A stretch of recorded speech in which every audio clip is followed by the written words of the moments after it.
again, and today I'm going to show you how to make blondies from, we've used this book before, Kitchen by Nigella Lawson. This is one of my favourite recipes from in here. I have quite a few. And they're not traditional blondies in the sense that if you have heard of them before, or you might have had them before, they're sometimes used, it's the white chocolate version of a brownie, hence blondies.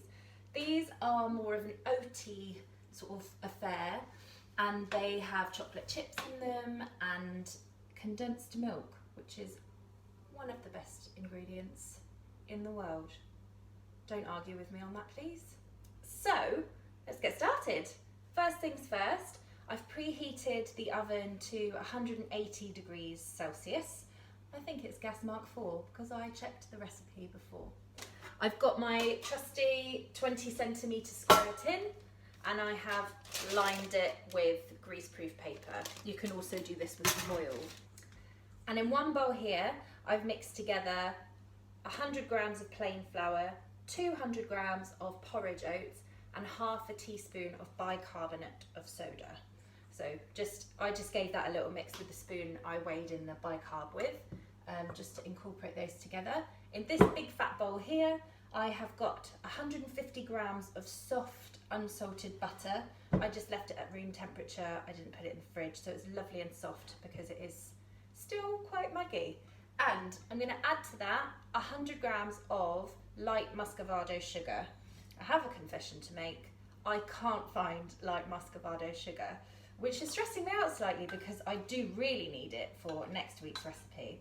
So I have used soft brown sugar today for this recipe because I've done that before with this and it's fine, but I do need to find some for next week. And all you need to do is just mix those both together. This is known as the creaming method for anyone who might have heard of that before. And you just make sure that it ends up nice and light and creamy looking. This is a really super simple one.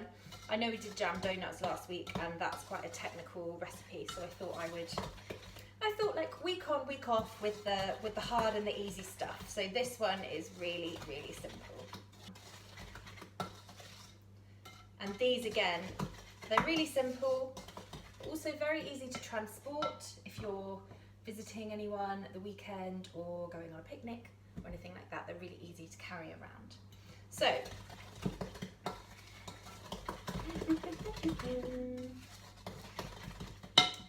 just to show you that's nice and mixed in now, nice and creamy looking.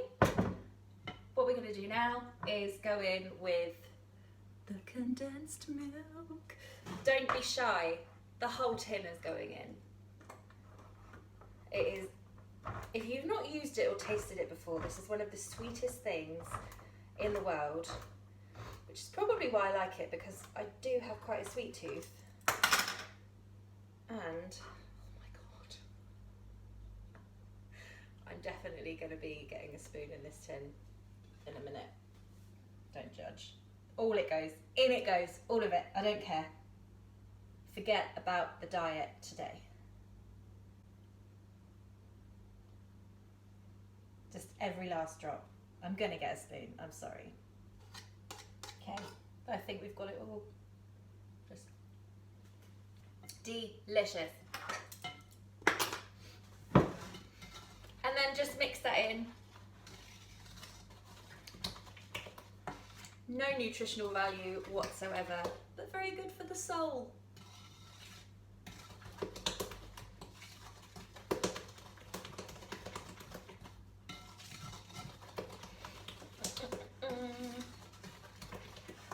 Okay,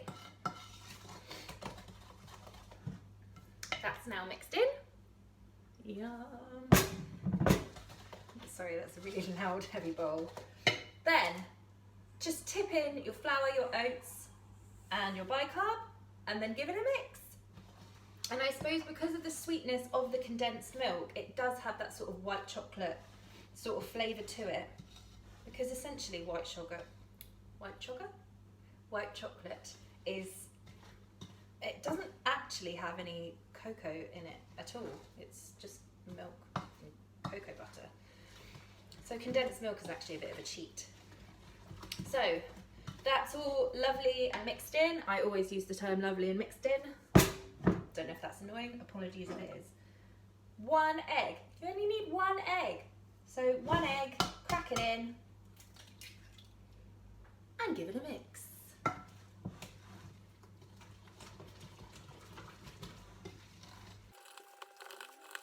And the very last thing that we need to add in the recipe, this is the only thing I'm deviating from in the recipe, apart from the sugar, but she says 170 grams of chocolate chips, but each bag that I bought was 100 grams. And what am I going to do with 30 grams of chocolate chips that are left over?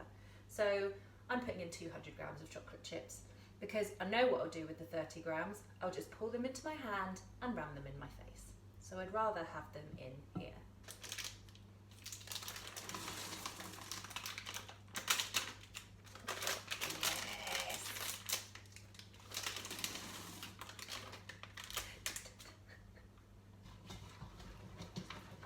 Okay, that's what it should look like. Nice and simple. It's quite a thick batter. That's great. That's all you need. So now all we need to do is tip it into our greaseproof papered or foil lined dish and bake it. How simple was that? Apart from this bit, because this is a really heavy bowl, as we've previously discussed.